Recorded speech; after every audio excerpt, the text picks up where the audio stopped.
Muchos de los aparatos que potencian nuestra civilización tecnológica dependen de la relación fundamental entre el movimiento y dos propiedades básicas de la materia: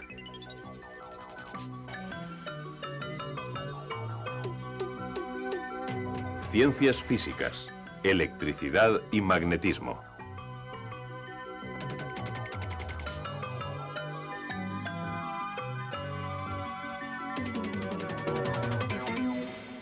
La corriente eléctrica produce luz y calor, pero su utilidad más importante es producir movimiento.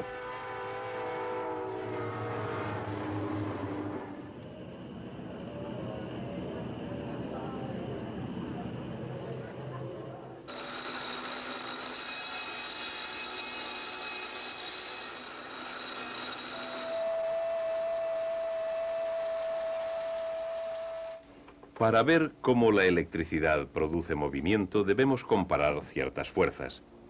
Fuerzas impulsadas por cargas eléctricas y fuerzas impulsadas por imán. Los polos norte y sur de un imán son los puntos de concentración del campo magnético que lo rodea. Dicho campo se muestra generalmente así, en dos dimensiones, pero en realidad los campos magnéticos tienen tres dimensiones, en el espacio que rodea al imán. Como resultado de la interacción del campo que rodea al imán, se puede utilizar un imán para poner en movimiento a otro, atrayéndolo cuando los polos cercanos son opuestos, repeliéndolo cuando los polos cercanos son iguales. Una corriente eléctrica puede producir también un campo magnético. La corriente eléctrica que fluye por un cable es en realidad una corriente continua de electrones, diminutas unidades de carga. Esta corriente forma a su alrededor un campo magnético. Cuando la corriente deja de fluir, el campo se derrumba. Cuando empieza a fluir de nuevo, reaparece el campo magnético. Y dos campos magnéticos interactuando pueden producir movimiento.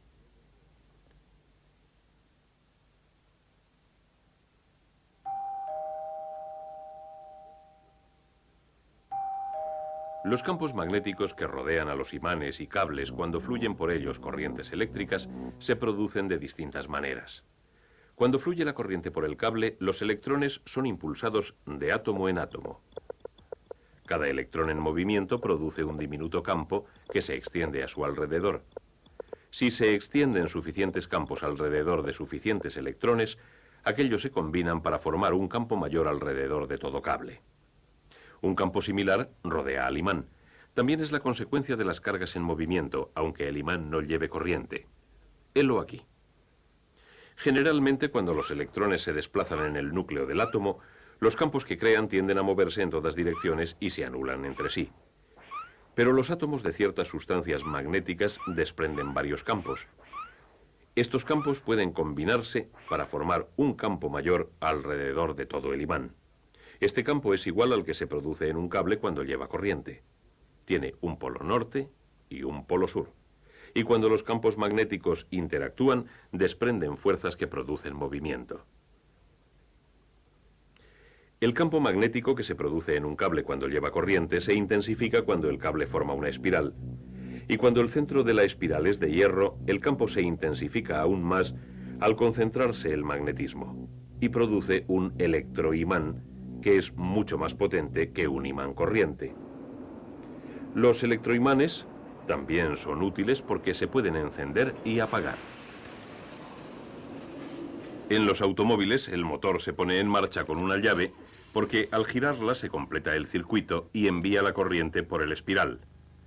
Su campo atraviesa el de un imán cercano y este se pone en movimiento cerrando el circuito que impulsa la puesta en marcha.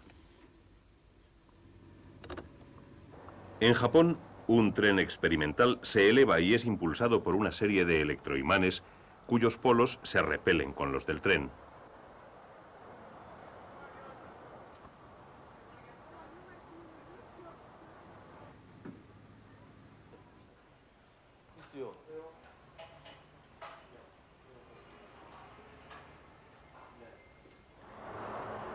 La fuerza magnética eleva el tren por encima de la vía y lo mantiene centrado durante su recorrido. Esta fuerza magnética que mueve al tren produce movimiento en línea recta. Se trata de un movimiento lineal. Pero los motores eléctricos utilizan espirales o bobinados que llevan corriente, a la vez que imanes para producir movimiento giratorio. Las piezas más importantes de un motor son el imán y el espiral o bobinado. El imán suele tener forma de U. Uniendo los polos de esta manera se concentra el campo en el espacio que hay entre los dos. Cuando la corriente pasa por el espiral, este se convierte en electroimán. Si los polos norte y sur están junto a los mismos polos del imán, una fuerza los separa, volviendo el espiral hacia los polos opuestos del imán. Pero si se invierte la dirección de la corriente, cuando el espiral se desliza, es impulsado de nuevo. Esto ocurre porque al invertir la dirección de la corriente se invierten los polos del espiral. De nuevo, los polos iguales se repelen y mueven el espiral. Estos empujones se unen para formar un movimiento rotativo continuo mediante la continua inversión de la corriente en el espiral.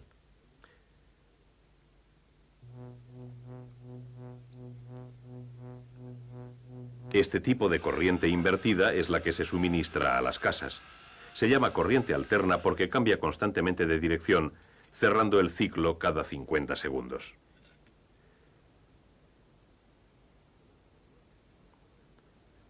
Naturalmente, los motores también pueden funcionar con corriente continua, la clase de corriente que genera una batería. Luego, un aparato invierte la corriente del espiral y el efecto es el mismo. La relación entre electricidad, magnetismo y movimiento es tan íntima que dos de ellos producen el tercero.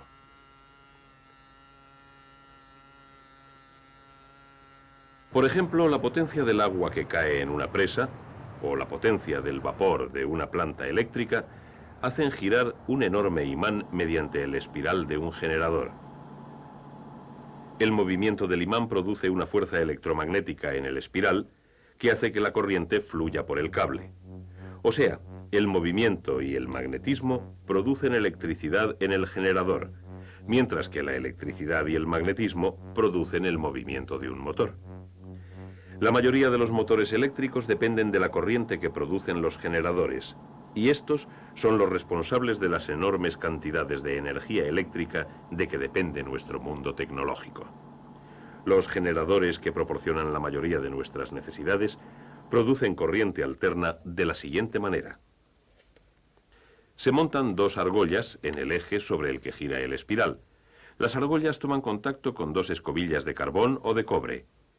Estas escobillas conectan las argollas a un circuito externo y cuando el espiral gira en el campo magnético, una mitad se mueve hacia arriba y la otra mitad hacia abajo. Esto produce una corriente de dirección única. Conforme va girando el espiral, la mitad que se movía hacia arriba ahora se mueve hacia abajo y la otra mitad también ha invertido su dirección. Este cambio de dirección invierte la dirección de la corriente y de esta inversión constante surge la corriente alterna.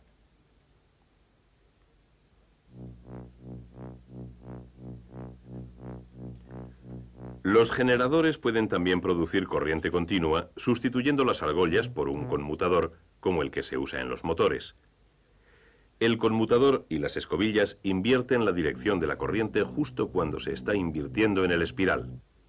Consecuentemente, la corriente del circuito interno va siempre en la misma dirección, aunque la del espiral sea alterna.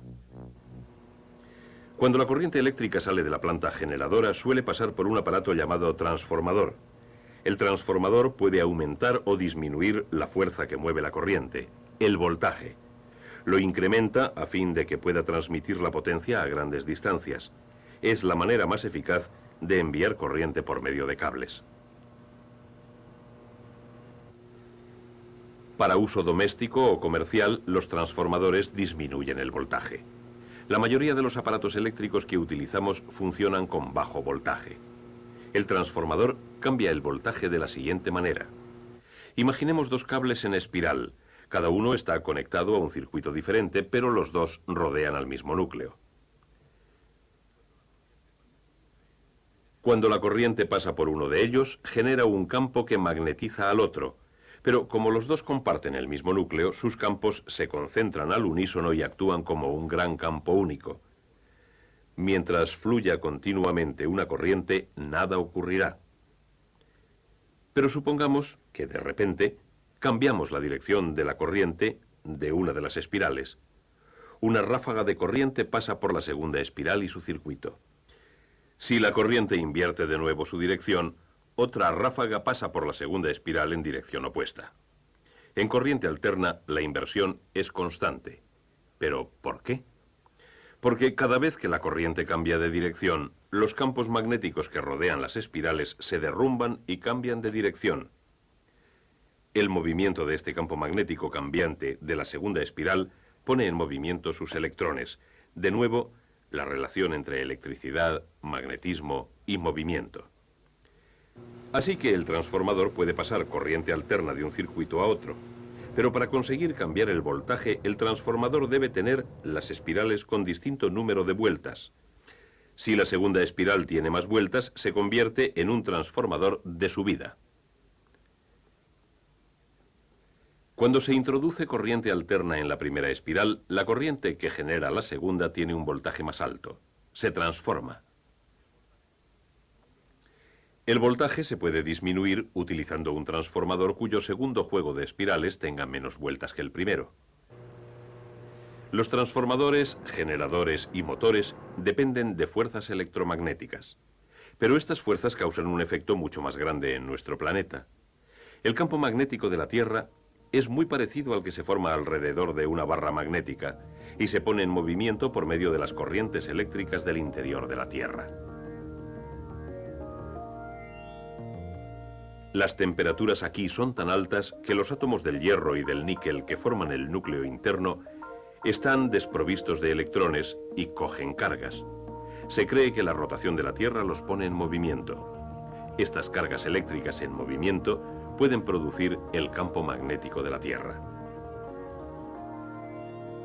El campo terrestre se extiende por el espacio donde actúa sobre las partículas cargadas que se producen en el Sol. Aunque el Sol es esencialmente una gran bola de gas, estas partículas están tan calientes que ya no actúan como gas, sino como corrientes de plasma de átomos cargados positivamente y de electrones cargados negativamente. Estas partículas responden a los campos magnéticos y cuando caen bajo la influencia del campo magnético terrestre, fluyen por la espiral que se forma entre los polos magnéticos de la Tierra. En las zonas polares, donde el campo las aproxima más a la Tierra, excitan a las moléculas de la atmósfera exterior y con un efecto muy parecido a lo que sucede con los tubos fluorescentes, producen la aurora boreal en los polos.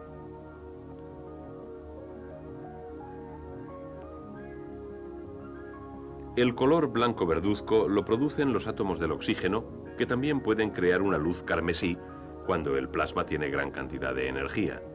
Los átomos de nitrógeno añaden franjas azules y violeta. La acción del campo magnético sobre el plasma tiene aplicación práctica en la investigación que intenta controlar el enorme calor de la fusión nuclear. La fusión nuclear, mediante la cual los átomos de hidrógeno se convierten en helio, produce la enorme energía del Sol y otras estrellas. En algunos experimentos para controlar esta fusión hay que mantener el ardiente plasma de hidrógeno en un espacio muy pequeño. Puesto que el plasma responde a los campos magnéticos, se han fabricado distintas clases de recipientes magnéticos para mantener el plasma en su sitio, que se ve repelido desde todos los puntos de su contenedor. De todos estos experimentos, aprovechando la energía que nos brinda el Sol, pueden surgir otros medios de producir grandes cantidades de electricidad.